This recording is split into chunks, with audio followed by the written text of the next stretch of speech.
woke up in the backseat of my car with 17 missed calls from my dad. For a few seconds, I didn't know my own name. I didn't know where I was, why my mouth tasted like metal, or why there was dried mud under my fingernails. The windows were fogged from the inside. My phone was face down on the floor mat, buzzing weakly because the battery was almost dead. When I picked it up, the screen lit up just long enough to show me the time. 6:14 a.m. Then the missed calls. Dad, dad, dad, dad. 17 times.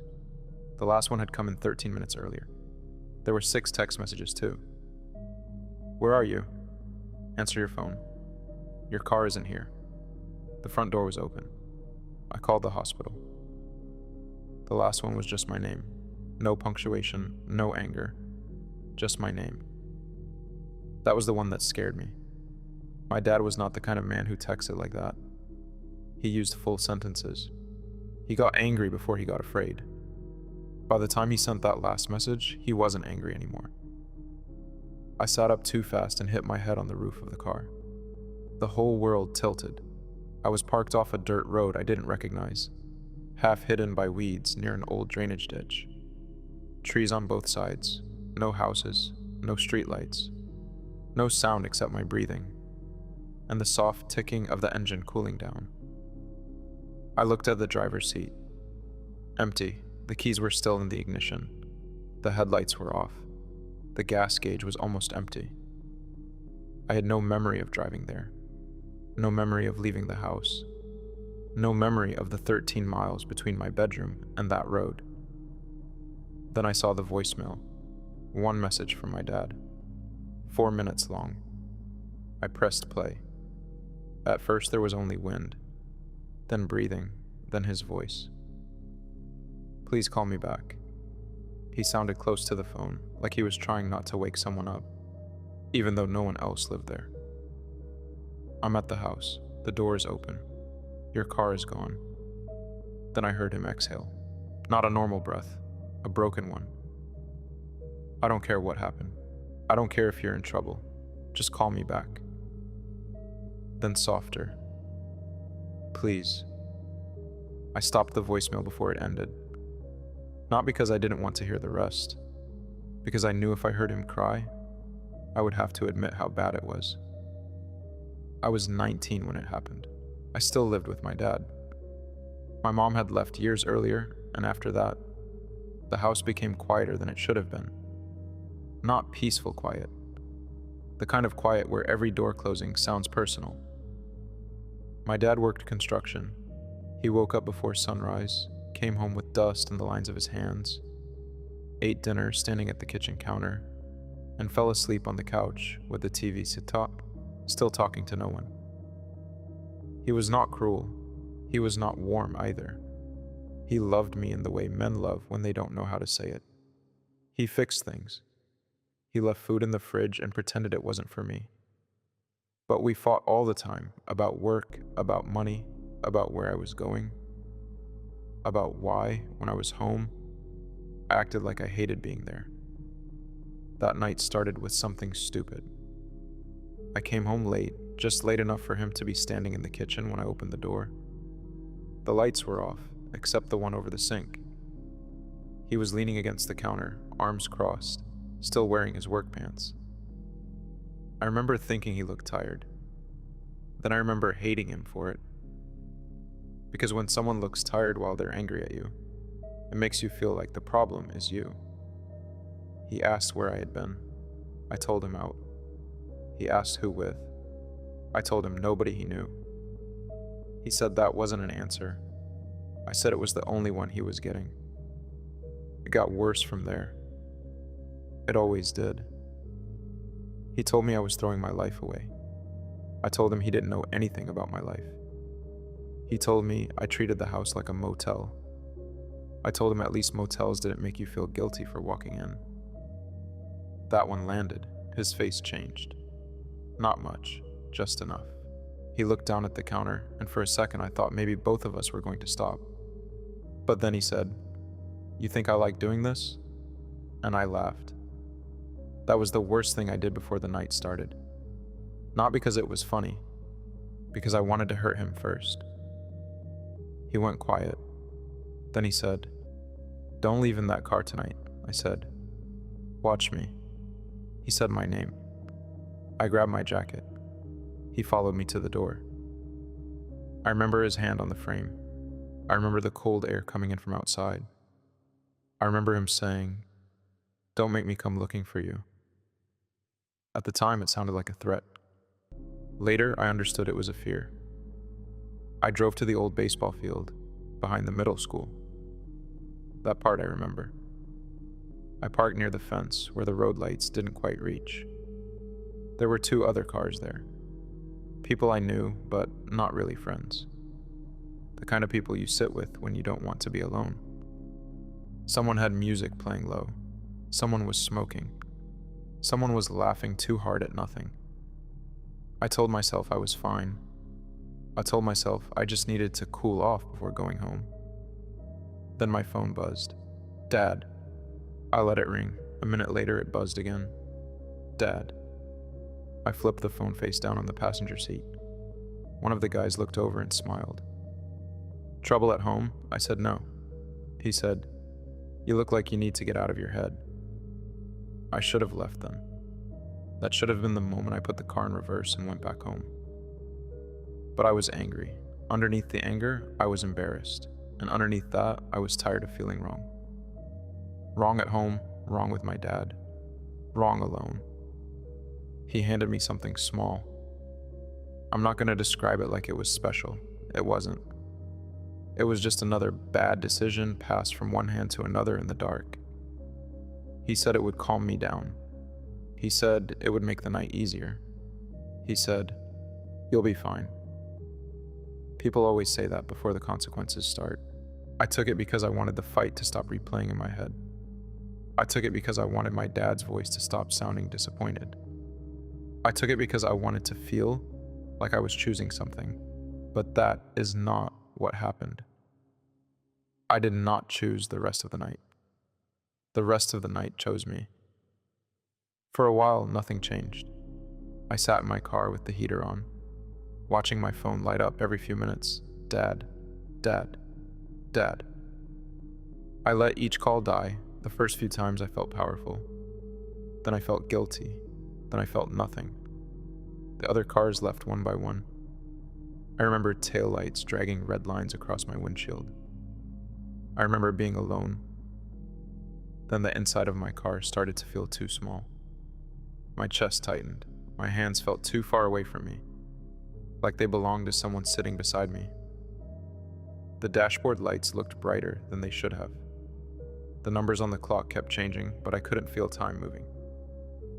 12:48, 1:03, 1:11. At some point, I checked my phone and saw 5 missed calls. At some point after that, I saw 9. I don't remember the calls happening, only the number getting bigger. That was the first gap. Small enough to ignore, big enough to matter. I told myself I needed air. I opened the car door and stepped out. The cold hit me hard. For a second, it felt good. Then the ground moved. Not actually, but my body believed it. I grabbed the roof of the car and waited for the parking lot to stop sliding sideways. My phone buzzed again inside the car. "Dad." I stared at it through the window. I could see his name glowing on the seat. I hated that he was calling. I hated that I wanted to answer. I hated that I knew if I answered, he would come get me. And I didn't want to be rescued by the person I had just hurt. So I didn't answer. I got back in the car. That is the last clean memory I have before morning. Everything after that comes in pieces.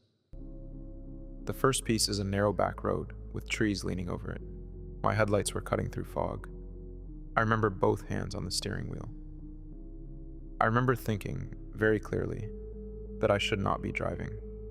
Then I remember laughing because I didn't remember deciding to drive.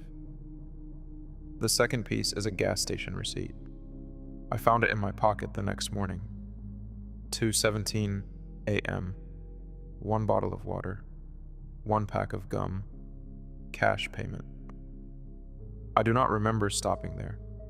I do not remember going inside. I do not remember paying. But later I found the gum wrapper in the cup holder, twisted into a little silver knot. The third piece is my front door. Open, not wide, just cracked. The porch light was on. I was standing outside my own house looking in. I could hear the hallway clock ticking. I could hear my dad snoring from his room. I remember thinking, if I go inside, this ends. Then I remember backing away. I don't know why. Maybe I was afraid he would wake up. Maybe I was afraid he wouldn't. The fourth piece is dirt, my knees in dirt, my hands in dirt, cold mud under my fingernails. I was looking for something. I don't know what. I only remember whispering, I dropped it, over and over. The fifth piece is my dad's voice, not from the phone, from outside, far away, calling my name. But that part cannot be right, because when I asked him later, he said he was never near that road. He was driving in the opposite direction, checking parking lots, calling hospitals, calling anyone who might have seen me. So either I imagined his voice or I heard someone else. I still don't know which answer scares me more. When I woke up in the back seat, the sun had barely come up. My whole body hurt. Not like I had been beaten, like I had been used. My throat was raw. My palms were scratched. There was mud on my jeans and a dark smear on my sleeve. I checked my face in the mirror and didn't recognize myself for a second. My eyes looked wrong, too open, too empty. The phone had 2% battery. I called my dad. He answered before the first ring finished. He didn't say hello. He said my name. Just once. And the way he said it made my stomach fold in half. I told him I was okay. That was the first lie of the morning. He asked where I was. I looked out at the road sign near the ditch and read it to him. There was silence. Then I heard keys, a door, his breathing. I'm coming, he said. I said I could drive home. He said, do not move the car. Not loud, not angry, worse, flat. Controlled. Like if he let any emotion out, all of it would come at once. While I waited, I opened the messages again. Maybe I wanted the night to make sense before he got there. It didn't. The first missed call was at 12:36, then 12:41, then 12:49, then 1:02. The text started after that. At 1:18 he wrote, "The door is open." That message froze me. Because I remembered the porch. I remembered standing there. But I did not remember opening the door. At 2:06, I'm driving around. At 2:44, I called the police. They said to wait, but I can't. At 3:12, please answer. At 4:03, I checked the hospital. At 5:51, my name. Then I checked my photos. There were 7 new pictures. I had taken them, or at least my phone had. The first was black except for a blur of dashboard light. The second was the gas station floor. The third was my own left shoe in mud. The fourth was the open front door of my house. The fifth was the road ahead of my car, taken through the windshield. The sixth was a picture of my hand, holding something small and silver. I zoomed in. It was my house key, covered in dirt. The 7th photo was the one that made me stop breathing. It was taken from inside my car, pointed at the rearview mirror. In the mirror, you could see the back seat. Empty, mostly empty. But in the dark corner behind the passenger seat, there was a shape. Not a person, not clearly. Just a darker patch inside the dark. The kind of thing your brain turns into a face if you look too long. I stared at it until my eyes watered. Then my phone died. When my dad's truck pulled up, I was standing outside the car. I expected him to yell. I almost wanted him to, but he got out slowly. He looked at me, then at the car, then at my hands. Then he walked up and put both palms on my shoulders. Not a hug, not yet. just checking that I was real. His eyes were red. He had not slept. I said, "I'm sorry." He closed his eyes. For 1 second, I thought he was going to hit me. Not because he ever had, because his face had so much in it. Instead, he pulled me against him, hard, like he was angry at the space between us. I stood there with my arms at my sides. I didn't know what to do with them. I was 19 years old, and suddenly I felt 6. He smelled like coffee, sawdust, and cold air. He said, "I thought I was going to find you dead." I didn't answer. There was nothing I could say that would not make it worse. He drove me home in his truck. My car stayed there until later. He kept one hand near his phone, like he was afraid I might disappear again. At home, the front door was closed. He had closed it before leaving to find me, but I could still see it open in my head. That thin black line between the door and the frame, the hallway behind it, the house waiting. He told me to sit at the kitchen table. Then he opened his laptop. That was when I learned about the doorbell camera. I had forgotten we even had one. He pulled up the footage from the night before. At 1:16 a.m., the porch was empty. At 1:17, headlights slid across the yard. My car pulled into the driveway, badly, crooked, half over the grass. I got out. I watched myself on the screen and felt my body go cold. I was moving too slowly, not drunk exactly, not normal either. I walked to the door and stood there for almost a full minute before putting the key in. Then I opened it. I went inside. The door stayed open behind me. For 7 minutes, the camera showed nothing but the open doorway. 7 minutes of black hallway. 7 minutes where I was inside the house and had no memory of it. Then I came back out. I was holding my keys in one hand and something else in the other. The video was too grainy to see what. I turned toward the street. Then I stopped, my head tilted slightly like I had heard someone say my name from the yard.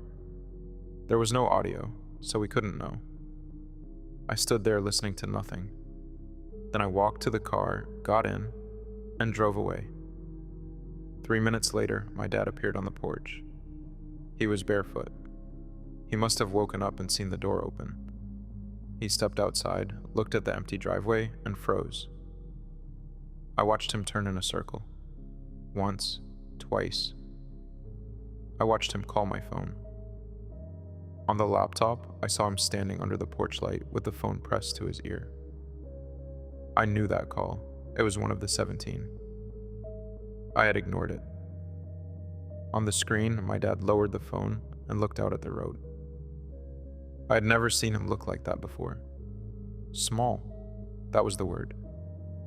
My father looked small. The man who had always seemed too hard, too blunt, too impossible to reach, stood barefoot on the porch at 2 a.m, looking like a lost child. I couldn't watch the rest, but he made me, not cruelly. He just didn't close the laptop. At 1:43, he got in his truck. At 2:06, he came back. At 2:38, he left again. At 4:02, he sat on the front steps and called the hospital. At 5:51, he sent the last text. My name. The one with no punctuation. The one that didn't sound like anger. I looked away. He paused the video. The kitchen was quiet. I could hear the refrigerator. I could hear the laptop fan. I could hear my own breath catching in my throat. He said, "What did you take?" I wanted to lie. Part of me still wanted to protect myself from the shame.